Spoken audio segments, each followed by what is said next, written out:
Good morning students. आज हम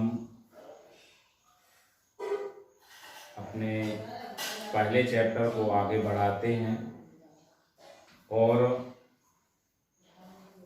मैं आशा करता हूं कि आपने पीछे जो भी डेरिवेशन पढ़े हैं, उत्तल दर्पण हो या अवतल दर्पण हो, अवतल दर्पण का मैंने आपको समझा दिया था और उत्तल दर्पण का आपको होमवर्क दिया गया था। इसके बाद आपने वस्तु की दूरी,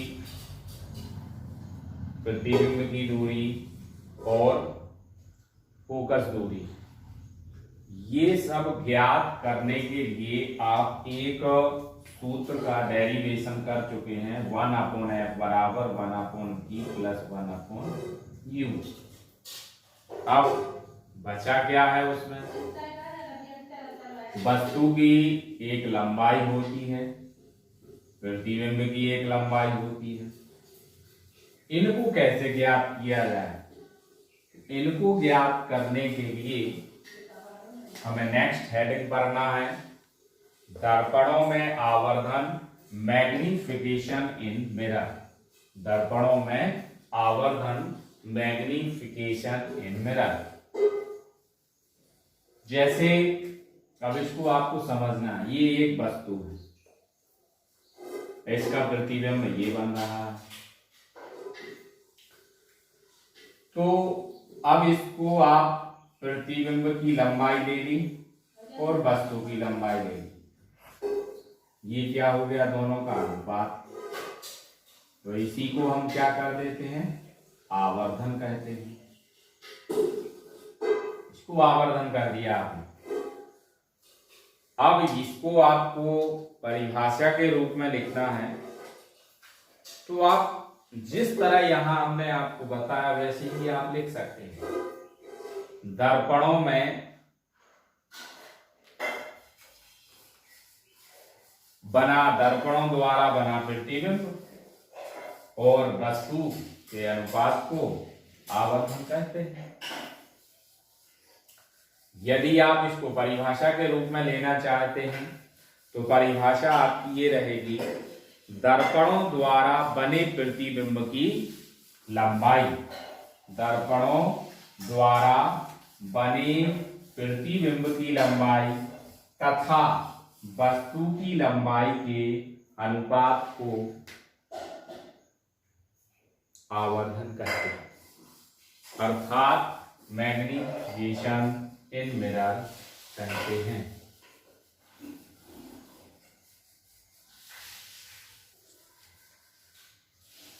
परिभाषा समझ में आ गई ना? दर्पणों द्वारा बने प्रतिबिंब की लंबाई तथा वस्तु की लंबाई के अनुपात को आवर्धन कहते हैं।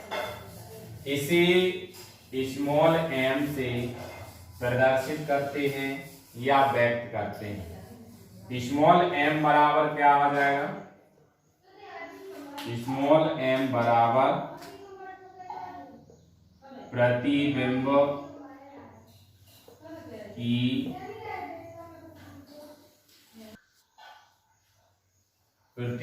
की लंबाई अपॉन में क्या आ जाएगा? वस्तु की लंबाई। अब आप प्रतिबिंब को इंग्लिश में कहते हैं इमेज। तो इसको हमने किससे प्रदर्शित कर दिया? आई से। वस्तु को आप इंग्लिश में कहते हैं ऑब्जेक्ट। तो इसकी लंबाई को किससे प्रदर्शित कर दिया? ओ से। तो m बराबर सूत्र आपका क्या बन गया? I/O।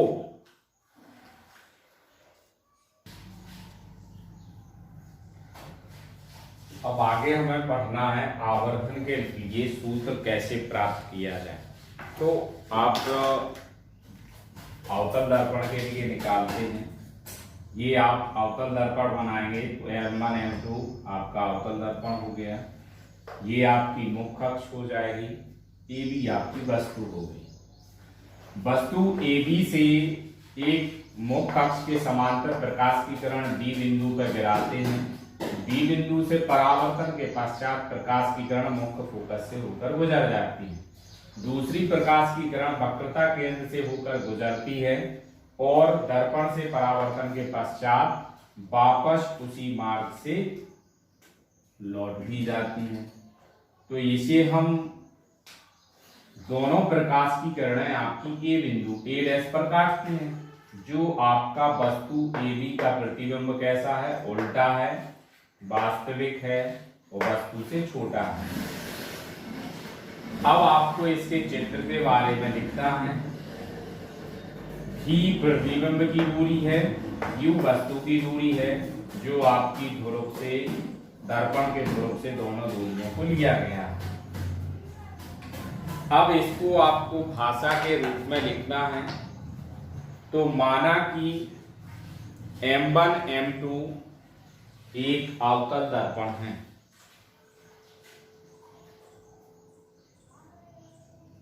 F फोकस दूरी, C वक्रता केंद्र। दर्पण के सामने ए बी एक वस्तु इस मुख्य अक्ष पर स्थित है, जो दर्पण के ध्रुव P से U दूरी पर स्थित है। इस वस्तु ए बी का प्रतिबिंब दर्पण के ध्रुव से भी दूरी पर ए डैश बी डैश बनता है। बिंदु ए से दर्पण के ध्रुव P की ओर चलने वाली दर्पण के बिंदु ए से दर्पण के ध्रुव P की ओर चलने वाली किरण AP, ये आप देख रहे होंगे AP, दर्पण के ध्रुव P से परावर्तन के पश्चात दर्पण के ध्रुव P से परावर्तन के पश्चात A डैश पर मिलती है। यह परावर्तन के नियमों का पालन करते हैं। ये आपकी आपतित किरण हो गई। तो ये क्या हो गया, आपतन कोण, जिसको हमने I से प्रदर्शित किया। R आपकी ये प्रकाश की किरण परावर्तित किरण हो गई। तो परावर्तित कोण क्या हो गया, स्मॉल r। त्रिभुज A dash P B dash हुआ त्रिभुज A P B में। अतः त्रिभुज A डैश P B तथा त्रिभुज A P B में आप क्या देख रहे हैं, I और R कैसे होते, बराबर, क्योंकि ये परावर्तन का नियम लागू हो जाता है। यहां हम लिख सकते हैं, चूंकि कोण I बराबर कोण R, अतः कोण APB डैश तथा कोण APB डैश परावर्तन के नियम से दोनों बराबर होंगे। अतः आगे हम क्या लिख सकते हैं, APB बराबर, ये परावर्तन के नियम से हो गया। नेक्स्ट देखेंगे आप कितने अंश का कोण बन रहा है, 90 अंश का। यहाँ भी कोण कितने अंश का बनेगा, 90 अंश का। तो कोण ABP बराबर कोण A'B'P 90 अंश। ये दोनों त्रिभुज कैसे हो गए, आपके समरूप हो गए। जब दोनों त्रिभुज समरूप हो जाएंगे तो इनके लंब और आधार आपस में कैसे हो जाएंगे, बराबर हो जाएंगे। तो आप क्या लिखेंगे, अतः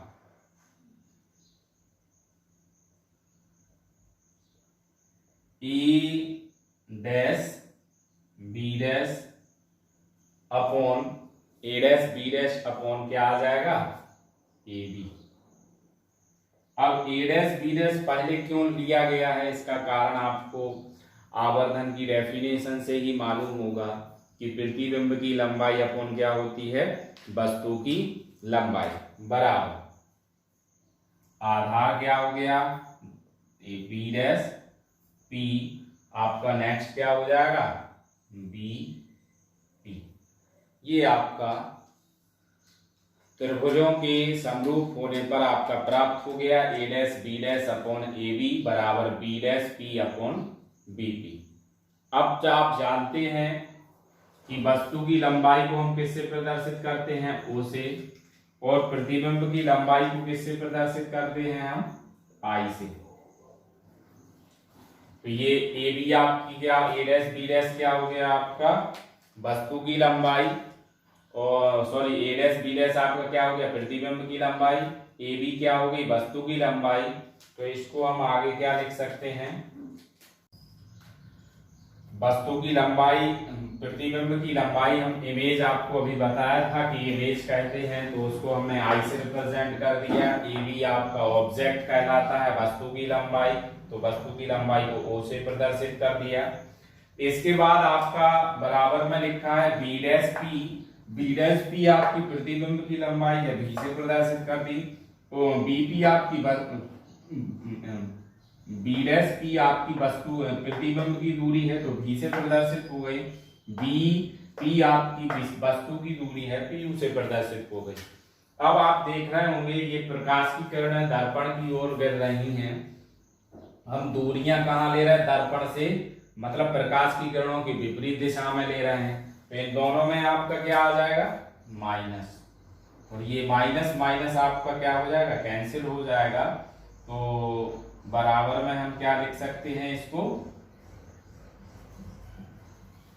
m बराबर आई अपॉन ओ बराबर v अपॉन यू।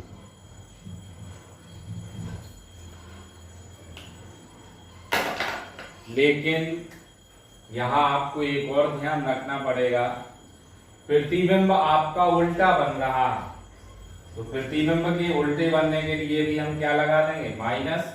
तो यहाँ क्या रहेगा आपका माइनस, तो बराबर में भी यहाँ हम क्या लिख सकते, बराबर में आपका यहाँ भी क्या आ जाएगा, माइनस आ जाएगा। तो यहाँ हम ये लिख देंगे कि m बराबर आई अपॉन ओ बराबर में क्या हो जाएगा, माइनस v अपॉन यू। आपको ये ध्यान रखना पड़ेगा क्योंकि यही आंकिक क्वेश्चनों में आपकी सबसे गलती ज्यादा कराता है। माइनस आई अपॉन ओ बराबर v अपॉन यू, तो हम इसको कहाँ ट्रांसफर कर देते, यहाँ, तो माइनस का साइन यहाँ आ जाता, तो m बराबर आई अपॉन ओ बराबर v अपॉन यू। यही आवर्धन के लिए सूत्र है तथा यही उत्तल दर्पण के लिए भी लागू होता है। यदि आवर्धन धनात्मक होता है, यदि आपका आवर्धन m का मान धनात्मक आता है तो प्रतिबिंब आपका सीधा बनेगा, और यदि आपका आवर्धन ऋणात्मक आता है तो प्रतिबिंब उल्टा बनता है। अब इसके पश्चात मैं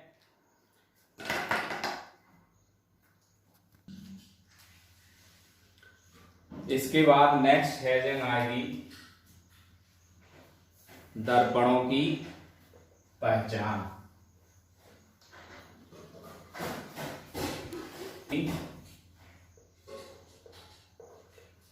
दर्पणों की पहचान, दर्पणों की पहचान, आइडेंटिफिकेशन ऑफ मिरर्स, आइडेंटिफिकेशन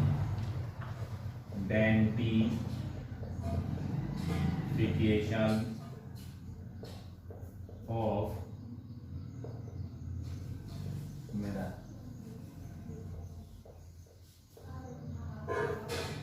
ये आपकी दर्पणों की पहचान है कि मैं आप पहला पॉइंट आएगा आपका स्पर्श करने पर, फर्स्ट पॉइंट क्या हो गया आपका, स्पर्श करने पर, इसी को हम क्या लिखेंगे, बाय टचिंग। आप जब दोनों दर्पणों को स्पर्श करेंगे तो आपको ये मालूम चलेगा कि उभरा हुआ पार्ट है कि धंसा हुआ पार्ट है। ये आपका उभरा हुआ भाग है, ये आपका धंसा हुआ भाग है।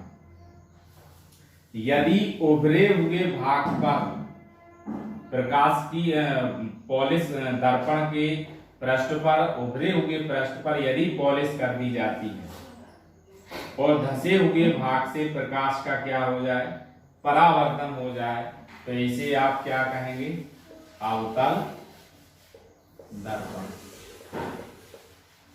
यदि आपका धंसा हुआ भाग, धंसे हुए भाग पर पॉलिश हो और प्रकाश का परावर्तन किससे हो जाए, उभरे हुए भाग से, तो इसे आप क्या कहेंगे, उत्तल दर्पण।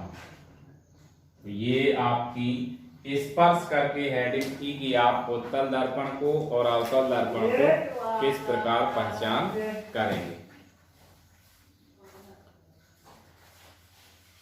नेक्स्ट हेडिंग आती है आपकी प्रतिबिंब देखकर। यदि प्रतिबिंब दर्पण को पीछे खिसकाने पर उल्टा हो जाता है, यदि प्रतिबिंब दर्पण को पीछे खिसकाने पर उल्टा हो जाता है तो वह अवतल दर्पण है। और यदि प्रतिबिंब सीधा तथा छोटा हो जाता है तो दर्पण को खिसकाने पर प्रतिबिंब सीधा तथा छोटा होता है, तो उस स्थिति में हम कहते हैं कि उत्तल दर्पण है। और यदि आकार में कोई परिवर्तन ना हो, और यदि आकार में कोई परिवर्तन ना हो तो हम कहते हैं कि समतल दर्पण। तो दूसरी हेडिंग आपकी क्या रहेगी, प्रतिबिंब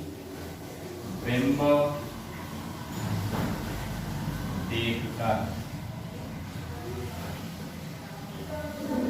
दूसरी हेडिंग क्या हो जाएगी आपकी, प्रतिबिंब देखकर, बाय लुकिंग इमेजेस।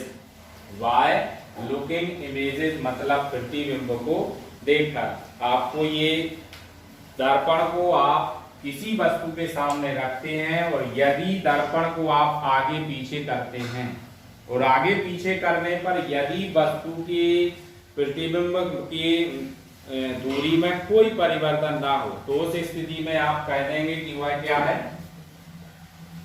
समतल दर्पण। और यदि पीछे खिसकाने पर, और यदि पीछे खिसकाने पर प्रतिबिंब उल्टा बन जाए, प्रतिबिंब कैसा बन जाए, उल्टा, तो आप क्या कह देंगे कि अवतल दर्पण। और यदि पीछे खिसकाने पर सीधा बने और कैसा हो, छोटा, तो उस स्थिति में आप क्या कहेंगे कि उत्तल दर्पण। इसके पश्चात दर्पणों की हम नेक्स्ट हेडिंग पढ़ेंगे, गोलीय दर्पणों के उपयोग। नेक्स्ट हेडिंग आपकी क्या रहेगी, उपयोग, गोलीय दर्पणों के उपयोग। तो सबसे पहला आपका उपयोग है अवतल दर्पण का, हम समझाएंगे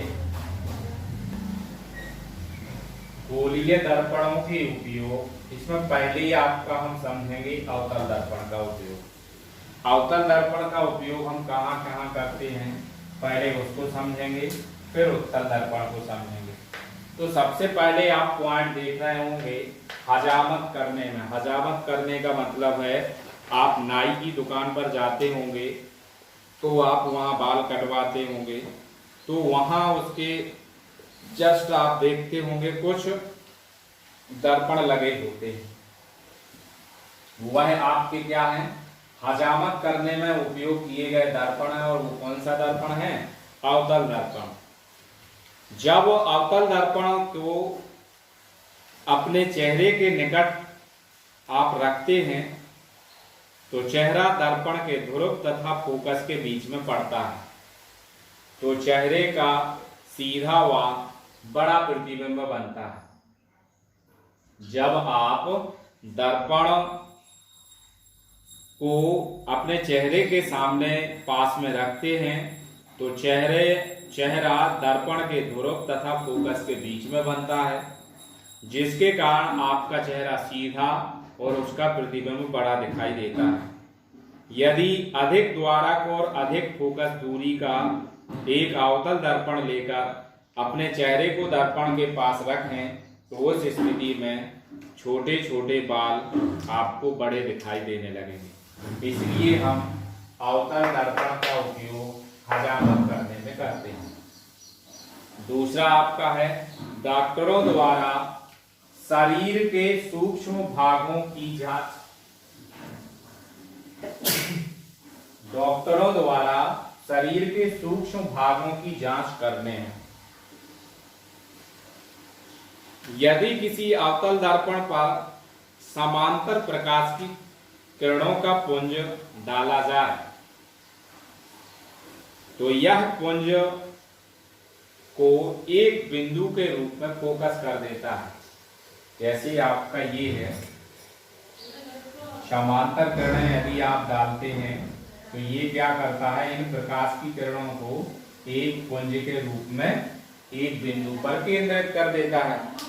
जब ये एक बिंदु पर केंद्रित करता है तो हमें वहां छोटी से छोटे पॉइंट डॉक्टर जो चेक करना चाहते हैं, जैसे नाक, आँख, गला, दांत आदि में जो परेशानी होती है उसका जब वो परीक्षण करते हैं तो उन्हें वह छोटे छोटे पॉइंट दिखाई देते हैं, इसलिए वह अवतल दर्पण का उपयोग करते हैं। तीसरा आपका पॉइंट आता है कार की हेडलाइट। कार की हेडलाइट बल्ब लगा रहता है, बल्ब के पीछे आप देखना आपकी एक दर्पण लगा रहता है। तो जब बल्ब को अवतल दर्पण के फोकस पर रखते हैं तो दर्पण से परावर्तित प्रकाश समांतर किरणों के रूप में प्राप्त होता है। यहाँ आपने देखा था कि प्रकाश की किरणें समांतर जा रही तो एक बिंदु पे केंद्रित हो जा कर देता है, और यदि प्रकाश एक बिंदु से प्रकाश चलता है तो आपका ये क्या कर देता है, यहाँ से प्रकाश की किरणें कैसी चलने लगती हैं, दर्पण से समांतर चलने लगती हैं, ऐसे समांतर चलने लगती हैं, जिसके कारण हम ये कहते हैं कि आपका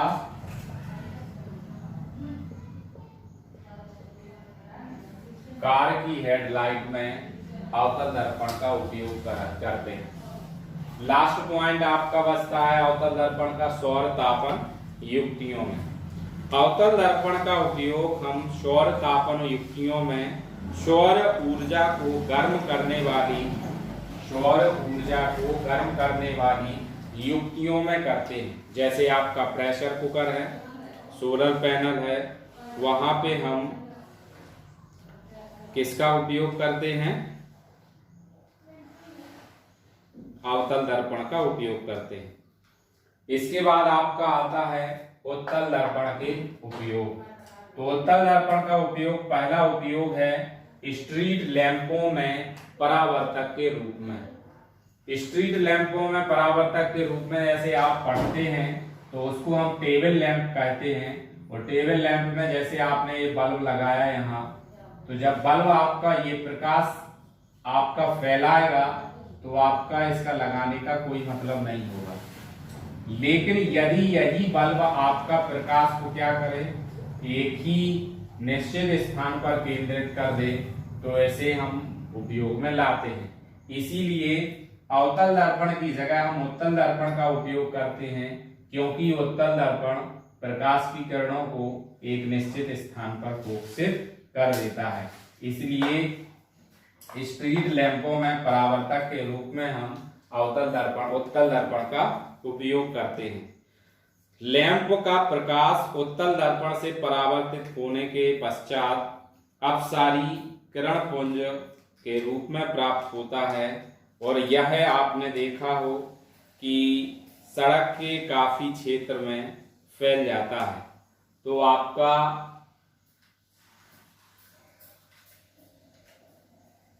यहां आपको समझ में आ रहा होगा कि जैसे ही प्रकाश की किरणें यहां से आपकी चलती हैं तो इस तरह आपकी टेबल पर फैल जाती हैं। तो हम किसका उपयोग करते हैं? उत्तल दर्पण का। तो जब आप बाजार या मार्केट जाते होंगे तो उस स्थिति में आपकी लैंप बड़ी बड़ी लाइटें लगी रहती हैं, तो उन लाइटों में भी हम किसका उपयोग करते हैं? उत्तल दर्पण का उपयोग करते हैं, क्योंकि यह प्रकाश की किरणों को क्या कर देता है? फैला देता है। इसके बाद आता है मोटर कारों में पश्च दृश्य दर्पण की भांति। मतलब आपको पीछे की किसी वस्तु को देखना है तो आप उत्तल दर्पण का उपयोग करते हैं। उत्तल दर्पण को मोटर कारों, ट्रकों आदि को पीछे देखने के लिए उपयोग किया जाता है।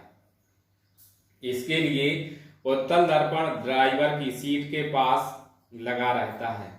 इससे ड्राइवर पीछे के पूरे ट्रैफिक की वस्तुओं को प्रतिबिंब देख सकता है। ट्रैफिक की वस्तुओं का प्रतिबिंब सीधा व छोटा बनता है। इस कार्य के लिए समतल दर्पण का भी उपयोग किया जा सकता है, परंतु उत्तल दर्पण के प्रयोग को प्राथमिकता दी जाती है, क्योंकि समतल दर्पण की अपेक्षा उत्तल दर्पण पीछे के ट्रैफिक के अधिक चौड़े क्षेत्र का प्रतिबिंब बनाता है। अर्थात उत्तल दर्पण का दृष्टि क्षेत्र समतल दर्पण की अपेक्षा अधिक होता है, जिसके कारण हम समतल दर्पण का उपयोग ना करके उत्तल दर्पण का उपयोग करते हैं। आज के लिए इतना ही।